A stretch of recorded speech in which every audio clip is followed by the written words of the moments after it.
What's up, guys? Welcome back to Minko's Corner. I hope you're doing very well.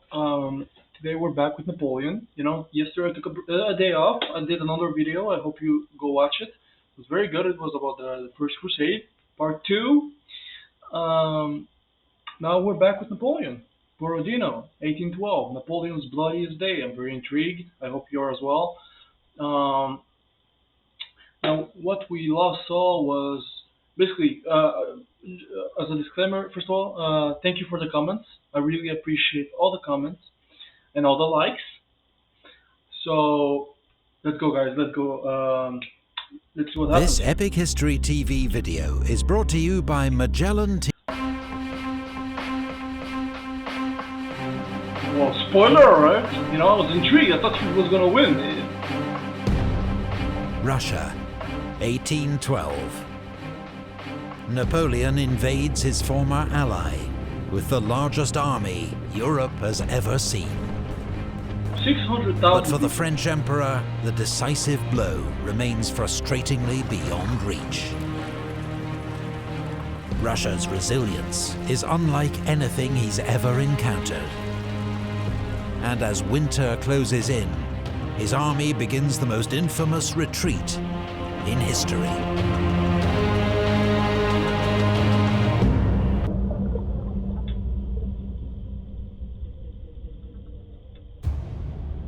September 1812.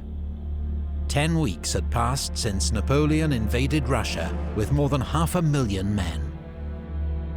The French Emperor wanted a quick victory over the Russians, one that would force Emperor Alexander to make peace and agree to French terms.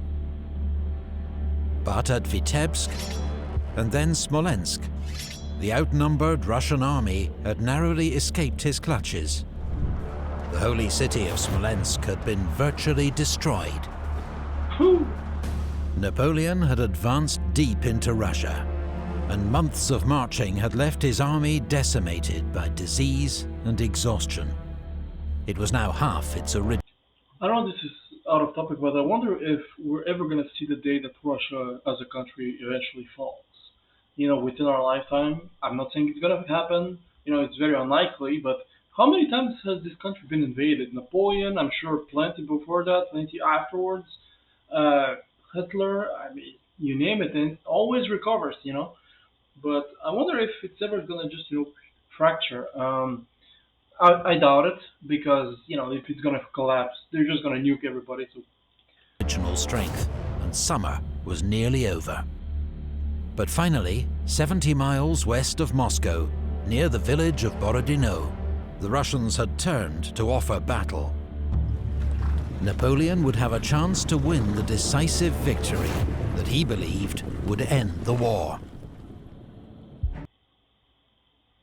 In 1812, Napoleon was master of Europe, but his meteoric rise to power had nearly been cut short several times by cannonballs, bullets, even by Madame Guillotine.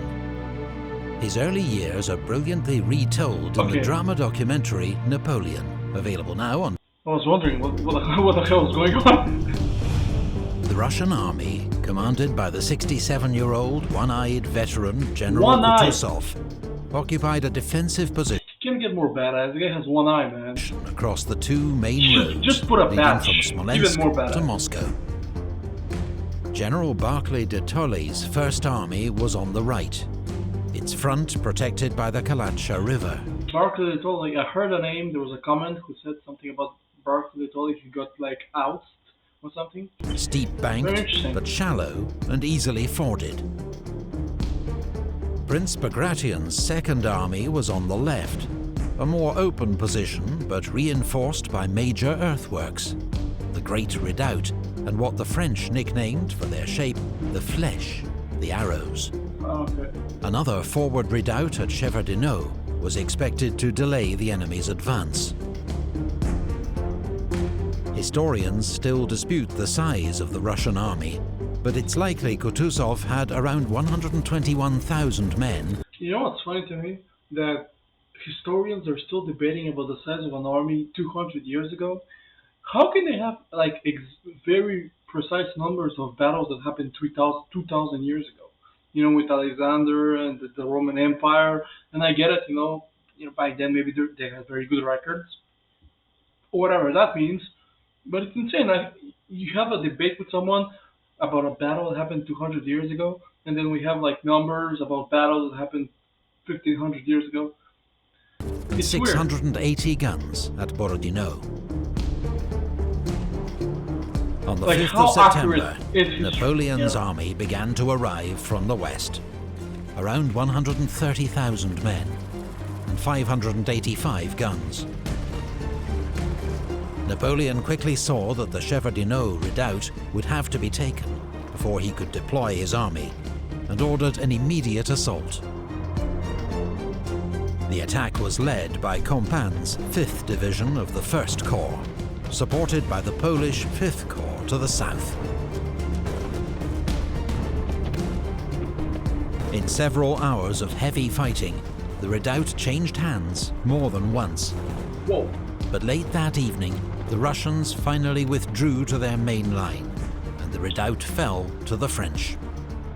Its capture had cost them an estimated 4,000 casualties, while the Russians lost around 6,000 men.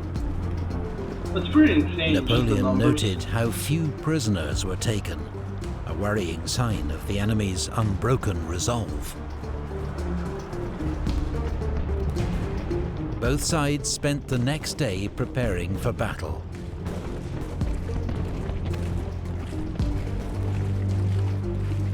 Marshal Davout, commanding French 1st Corps and widely considered Napoleon's most able subordinate, appealed to the Emperor to use his corps to make a wide, outflanking attack to the south. But Napoleon dismissed the idea as too risky, and instead began preparing for a massive frontal assault on the Russian defenses.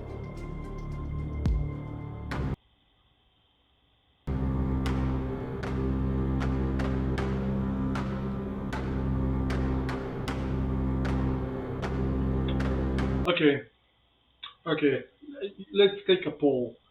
What do you think the casualties are going to be? Because the way they're talking, 200,000 people are going to die, in my opinion. Because this is insane. First of all, the name, the bloodiest day. And then, the Napoleon, this was the worst day in my life. Minimum 50,000. That's a minimum. Combined, both sides combined. Max 150. If it's less than that, they're kidding around. They're hyping it up way more than... On the 7th of September, Orthodox priests paraded one of Russia's holiest icons, Our Lady of Smolensk. Imagine a fucking cannonball just shot through that. It was a stirring sight for many devout Russian soldiers, thousands of whom would not live to see dusk. The battle began at 6 a.m. as French batteries opened a deafening cannonade against the Russian defenses. Eugene's 4th Corps advanced on Borodino village, lightly held by Jaegers of the Russian Imperial Guard. After clearing the village, his infantry crossed the Kalacha and advanced towards the Great Redoubt, but were driven back with heavy losses. The Russians burned the bridge across the river, but did not launch a counterattack, and Eugene was able to move cannon into the village to put flanking fire on the Great Redoubt. In the centre, Davout's 1st Corps began its advance against the Fleches, coming under heavy fire. While on the right, the Polish 5th Corps, ordered to take Utitsa, got held up in the woods and ravines. Their slow advance allowed Tushkov's 3rd Corps to send a division north to reinforce the Fleche defences. Kutuzov, at his headquarters in Gorky, took little part in the battle, leaving tactical decisions to his subordinates. Barclay and Bagration had spent most of the summer arguing furiously over strategy, but in the hour of crisis, they put their differences aside. They could see the main French attack was falling on the Russian centre and left. So Barclay ordered General Bagavout's 2nd Corps south to reinforce Bagration. Fighting around the Flèche intensified as the French captured one of the earthworks, only to be driven out by a Russian counterattack. Davout himself was injured in the fighting as he fell from his dying horse, but he refused to leave the field. That's my boy. When Russian cavalry counterattacked, Marshal Murat himself led the French cavalry forward to meet them. Come on, Murat. We got this. Ney's Third Corps now joined the attack on the Flèche. A charge by Russian cuirassiers forced Murat to take shelter in a square of Württemberg infantry. Murat, with his flamboyant dress and reckless courage, had now even made a name for himself among the Russians. The Cossacks in particular saw him as a kindred spirit and were eager to capture him alive if they could. To the south, Polish troops now took Utitsa, which the Russians set ablaze before withdrawing.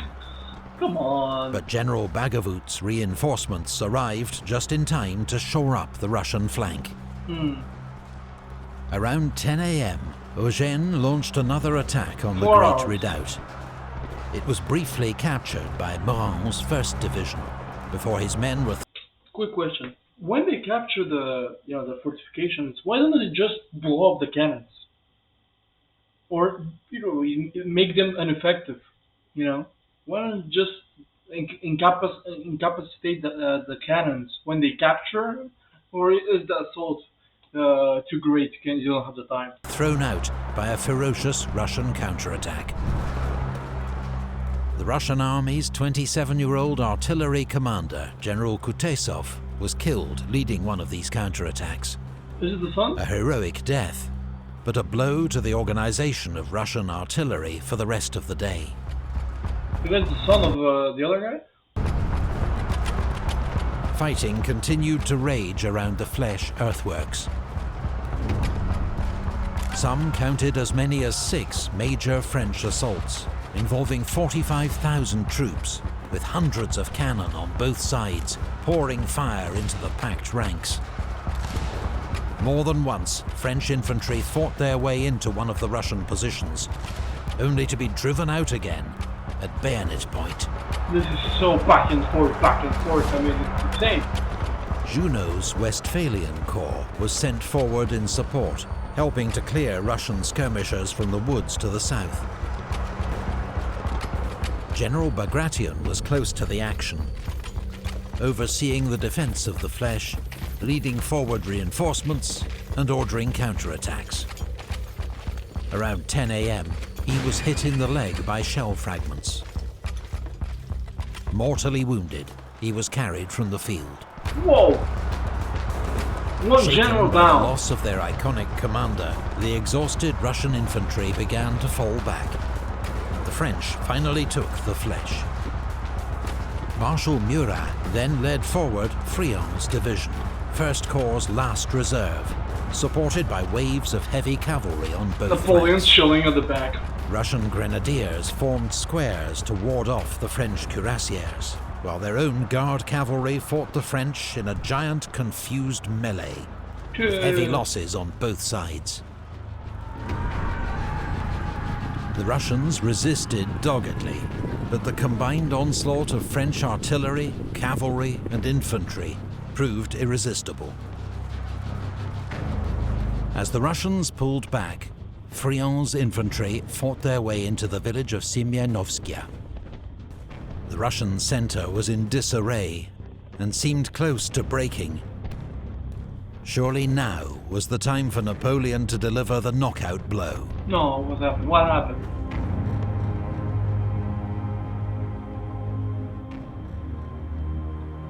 Well, that's ominous. Let's go get killed. Be more, For most of spout more bullshit, let's go get honor. Like, the day, Napoleon He could remained be at like, his let's go all die, headquarters near guys. Borodino. Those around him later said that illness, as well as the exertions of the long campaign, had left him tired and irritable. Yeah. As the Russian center buckled, Murat and his staff urged him to send forward his last reserve, the Imperial Guard. And he didn't do it? The Emperor refused. If there is another battle tomorrow, he asked them, where is my army? But he did make one exception. Barclay was continuing to move troops from his unengaged right wing to bolster the center. As Osterman Tolstoy's 4th Corps arrived behind the Russian center, French observers feared they were massing for an attack. So Napoleon ordered forward General Sorbier's Guard artillery. His batteries opened a devastating fire on the enemy. Yet even as they were mown down in their ranks, the Russian infantry stood their ground. On the Russian right wing, all remained quiet, so General Platov, commander of the Don Cossacks, proposed that he lead an attack on the lightly defended Borodino village. Permission received, Generals Platov and Uvarov led a force of 8,000 Cossacks and cavalry across the Kalacha River. They fell on French and Italian troops around Borodino with complete surprise, spreading panic and disorder. Grouchy's 3rd Cavalry Corps had to be pulled back across the river to drive off the Russians. Russian commanders saw this raid as a missed opportunity, but it had delayed the next French attack by 2 hours, and may have persuaded Napoleon that he was right to hold back his reserve. Was he right or was he wrong? You know? How many? 100,000? Wait. General Rapp, Napoleon's aide-de-camp, wounded for the 22nd time? Dude, give him a medal. Around 3 p.m., the French launched their biggest assault yet on the Great Redoubt. Russian gunners targeted the French infantry advancing to their front, allowing French cavalry to outflank the redoubt and charge it from the rear. Saxon cavalry were first in, cutting down Russian infantry and gunners almost to the last man. It was an astonishing feat by the horsemen, against all the rules of war, and testament to the ferocity of the fighting. As Eugene's infantry consolidated their hold on the redoubt, he ordered forward all the available cavalry to exploit this success. But they were met and checked by the last Russian cavalry reserves. Okay, Eugene the Imperial now Guard. implored Napoleon to commit the Imperial Guard. But again, the Emperor refused. "I will not destroy my guard," he told his staff. "I am 800 leagues from France, and I will not risk my last reserve." Dude, you gotta do By it. 5 p.m., both armies were in a state of utter exhaustion. The battlefield was strewn with dead and wounded. Some infantry battalions could muster only a third of their strength. Cavalry could advance no faster than a trot. Gun crews were collapsing with fatigue. As dusk approached, fighting slowly died out across the battlefield. Napoleon and the French army expected the fighting to resume the next day. But by dawn, Kutuzov, having learned the full, horrifying scale of Russian losses, had ordered a withdrawal. Okay, the numbers, come on. The losses on both sides were enormous. Come on. Russian casualties are estimated at 44,000. Jesus Christ! French losses around 30,000, including All right. 49 generals, Between the 12 50 and of them 100,000. killed. Borodino, Wait, let's go back. 12 of them killed, including 49 generals, 12 of them killed. 12 generals died, dude. Borodino man. would prove to be the bloodiest single day of the Napoleonic Wars. 74,000 people. The Russian army could not fight another battle until it had received major reinforcements. And so Kutuzov decided that he must abandon Moscow. On the 15th of September, a week after his victory at Borodino, Napoleon entered the city. He would find it virtually deserted, and already the first fires starting to burn. Thank you. Man, the Russians take their what's called the burn tactic. The what's it called, man? The burning the ground. I don't know. The name is gets away from me, but what a video.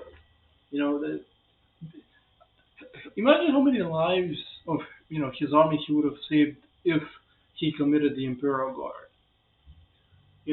But then he has a point as well. I can see both points. One side commit everything and que sera sera. On the other hand, as he said, he's like 800 miles away from France. So if he loses this last reserve, he's done.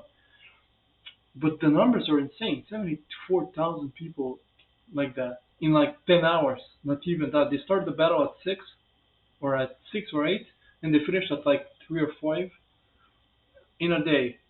75,000 people. It's insane. It's really insane when you think about it. It was a really, really, really cool battle.